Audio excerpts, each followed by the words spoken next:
রান্না করব বলে সব তরকারি কেটে বেছে ধুয়ে বসে আছি একেবারে প্রায় 1 থেকে 1.5 ঘন্টা।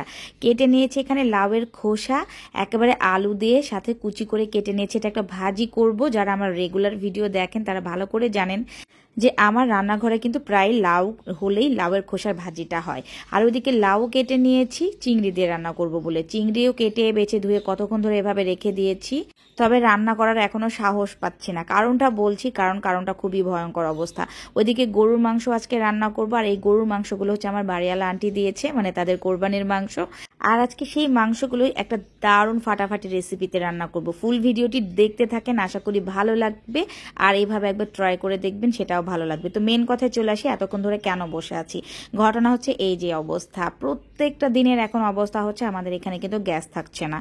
এত পরিমাণের ভয়ঙ্কর খারাপ অবস্থা। যেই সময় রান্না করতে আসবো ঠিক সেই সময় থেকে একেবারে পুরো 1 থেকে 1.5 ঘন্টা বসে থাকতে হচ্ছে। এখন আমি রান্না করব, রান্না করতে করতে দেখা যাক কতক্ষণে গ্যাস আসে। তো প্রথমে রান্না করব হচ্ছে লাউ চিংড়ি। আর আজকে লাউটা খুব একটা বেশি ভালো না, এখন মনে হয় লাউয়ের সিজন না, কারণ লাউয়ের প্রচুর দাম। তার উপরে কিন্তু লাউগুলোও ভালো হচ্ছে না। তারপরে লাউ খেতে মন চেয়েছে, তো সেই কারণে লাউটা নিয়ে এসেছিলাম। আর গতকালকে এই লাউটা আমি দিয়াবাড়ি থেকে নিয়ে এসেছিলাম। দিয়াবাড়ির ওইখানেই একমাত্র কিন্তু একটু ভালো লাউ পাওয়া যায়। তবে যেহেতু এখন লাউয়ের সময়ই না, তো সেই কারণে কিন্তু লাউটা এটাও ভালো হয়নি। তারপরেও আমি যেভাবে রান্না করব আশা করি খাওয়া যাবে। তো এই যে দেখতে পাচ্ছেন হাঁড়িটা ভালো করে কিন্তু অনেকক্ষণ ধরে গরম করে নিয়েছিলাম। তারপর এখানে তেল দিয়ে দিয়েছিলাম, দিয়ে কিছুটা পেঁয়াজ হালকা করে একটু ভেজে নিয়ে এর মধ্যে আমি দিয়ে দিয়েছি একেবারে লবণ, তারপর আদা বাটা দিয়েছি, রসুন বাটা দিয়ে দিয়েছি, তারপর হলুদের গুঁড়া দিলাম, তারপর হচ্ছে ধনিয়া গুঁড়া দিয়েছি, জিরার গুঁড়া দিয়েছি, আর কতগুলো কাঁচামরিচ দিয়ে দিয়েছি। আমি কাঁচামরিচের ঝালে কিন্তু লাউটা রান্না করি, আর কাঁচামরিচ দিয়ে কিন্তু লাউ রান্না করলে অনেক বেশি মজা লাগে। তো মশলাটা মোটামুটি একটু এভাবে তেলে ভেজে নিলাম। তারপর আমি এখানে চিংড়ি মাছ দিয়ে দিলাম। চিংড়ি মাছটা একটু হালকা এভাবে নেড়ে চেড়ে ভেজে নিয়ে তারপর হচ্ছে আমি এখানে দিয়ে দেবো হচ্ছে একটু গরম পানি। তো হাফ কাপের মতো হচ্ছে গরম পানি দিয়ে দিলাম, দিয়ে একটু হালকা নেড়ে চেড়ে একটু মাছটা আমি কিছুক্ষণ কষিয়ে নেব। আর তারপরে হচ্ছে এর মধ্যে লাউগুলো দিয়ে দিলেই কিন্তু লাউ রান্না হয়ে যাবে। তো কষানো হয়ে গেছে, আর এই ঝোল থাকা অবস্থাতেই হচ্ছে আমি লাউগুলো দিয়ে দিব। আর লাউগুলো আমি যেভাবে কেটে নিয়েছি, এইভাবে কেটে নিলে কিন্তু যে লাউ গলতে চায় না সেই লাউও গলে যায়। একেবারে মোটাও করিনি, একেবারে পাতলাও করিনি। এইভাবে কিন্তু লাউগুলো কেটে নিলে লাউটাও দ্রুত গলে যায়। পাতলা করে কিন্তু লাউ কেটে নিলে লাউয়ের কালারটাও চেঞ্জ হয়ে যায়, লাউটা কিন্তু সহজে গলতেও চায় না। তো লাউ দিয়ে দিলাম, লাউ দিয়ে একেবারে ভালো করে নেড়েচেড়ে আর সামান্য একটু হাফ কাপের একটু কম পানি দিয়ে দিয়েছি। এখন এর মধ্যে কিন্তু লাউটা রান্না হয়ে যাবে। তো ওইদিকে লাউটা রান্না হতে থাক, আর এইদিকে চলে আসে গরুর মাংসের পর্বে। আজকে আমি যেভাবে গরুর মাংস রান্না করব, এটা একটা দারুণ রেসিপি, আর এটা কিন্তু খেতে অনেক বেশি মজা লাগবে। স্পেশাল হচ্ছে কোরবানির মাংসে। তো এটার স্পেশালিটি হচ্ছে এই লেবু দিয়ে কিন্তু আমি হচ্ছে গরুর মাংসটা রান্না করব। আমি এখানে প্রায় একটা লেবুর রস পুরাটা দিয়ে দিয়েছি, আর এখন কিন্তু লেবুতে প্রচুর রস হচ্ছে। তো একটা লেবুর রস দিয়ে এখন আমি এই মাংসটা ম্যারিনেট করে রাখবো। দিয়ে দিলাম হচ্ছে পরিমাণ মতো আদা বাটা, রসুন বাটা, এখানে 1 কেজির একটু বেশি হবে মাংসটা আছে। তারপর আমি এখানে দিয়ে দিলাম হচ্ছে হলুদের গুঁড়া, সবকিছু কিন্তু মাংসের আন্দাজে দিয়ে দিব। তারপর দিয়ে দেবো হচ্ছে প্রায় 1 চা চামচের বেশি হচ্ছে ধনিয়া গুঁড়া, 1 চা চামচের বেশি লাল মরিচের গুঁড়া, দিয়ে দিব হচ্ছে 1.5 চা চামচের মতো জিরার গুঁড়া, 1 চা চামচের মতো ভাজা গরম মশলার গুঁড়া, তারপরে দিয়ে দিব হচ্ছে পরিমাণ মতো লবণ, আর দিয়ে দিব হচ্ছে এখানে আস্ত গরম মশলা। দিয়ে দিলাম 6-7 টুকরা হচ্ছে এলাচ, তারপর দিয়ে দিলাম হচ্ছে কতগুলো গোলমরিচ, বলতে গেলে 8-10 টুকরা হবে। তারপর দিয়ে দিয়েছি দারুচিনি আর তেজপাতা, আর সামান্য একটু সরিষার তেল দিয়ে দিব। আর আমি এখানে কিন্তু আদা বাটা রসুন বাটা প্রায় 1 চা চামচেরও বেশি করে দিয়েছি। তো ওইদিকে মাংসটা ম্যারিনেট করে আমি রেখে দিয়েছি, আর এইদিকে কিন্তু অলরেডি চুলার জালটা একটু বেড়েছে। তো রান্নাটা মোটামুটি হবে। লাউটা নেড়ে চেড়ে দিলাম, লাউ এখন পানি ছেড়ে দিয়েছে। এখন একেবারে ধীরে করে জাল দিয়ে লাউটা আমি বেশ কিছুক্ষণ রান্না করব, কারণ লাউটা কিন্তু অনেক শক্ত ছিল।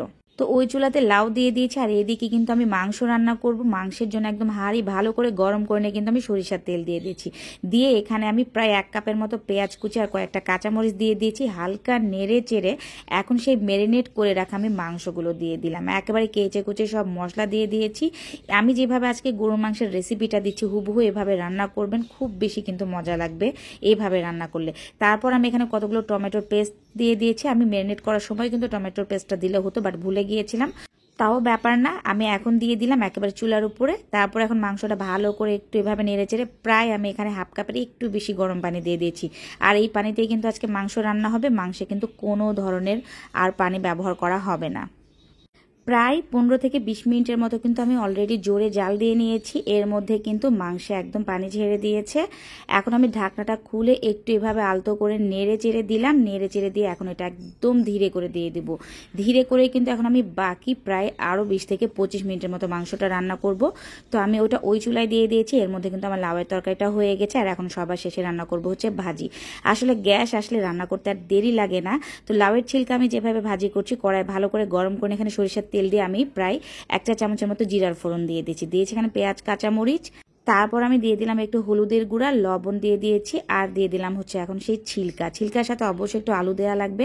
আলু দিলে কিন্তু ভাজিটা খেতে অনেক বেশি মজা হয়। তো ছিলকা দিয়ে একদম ভালোভাবে নেড়ে চেড়ে এখন এটা একদম ঢাকনা দিয়ে ঢেকে আমি ধীরে ধীরে এটা রান্না করে নেব প্রায় 20 থেকে 25 মিনিটের মতো, কারণ আজকের লাউয়ের খোসাটা কিন্তু অনেক বেশি শক্ত ছিল।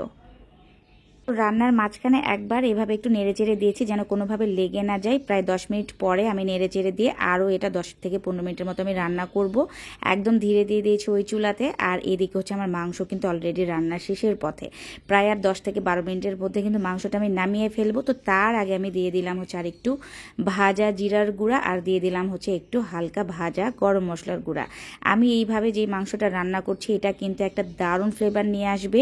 একটু খেতে টকটকও লাগবে, আবার পাশাপাশি কিন্তু মাংসটা একটু ভাজা ভাজা টাইপের হবে। একেবারে তেল ভাজা ভাজা টাইপের কিন্তু এই মাংসটা হবে। উপরে একটু হালকা ক্রিস্পি হবে আর ভেতরে কিন্তু একদম জুসি হবে। তো এটা আমি আরও প্রায় 10 থেকে 15 মিনিটের মতো ধীরে জাল দিয়ে দম দিয়ে একদম রান্না করে নিয়েছি। যে দেখতেই পাচ্ছেন মাংসে কিন্তু একদম তেল ভাসা হয়ে গেছে, তেলগুলো একদম ছেড়ে দিয়েছে। আর নিচের মাংসগুলো আমি উপরে উঠাচ্ছি আর উপরের মাংসগুলো নিচে দিচ্ছি।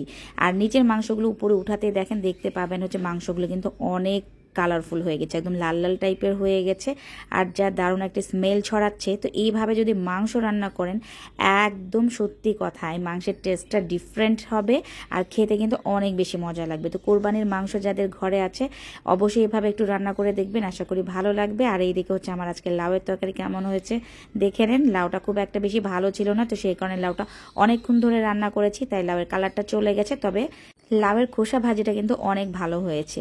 আমি তো ভেবেছিলাম লাউয়ের খোসাটাও সিদ্ধ হবে না, তবে আলহামদুলিল্লাহ সিদ্ধ হয়ে গেছে আর রান্নাটাও অনেক বেশি মজা হয়েছে। তো সব রান্নাবান্না হয়ে গেছে, এখন সবার শেষে শুধুমাত্র ভাতটা রান্না করব।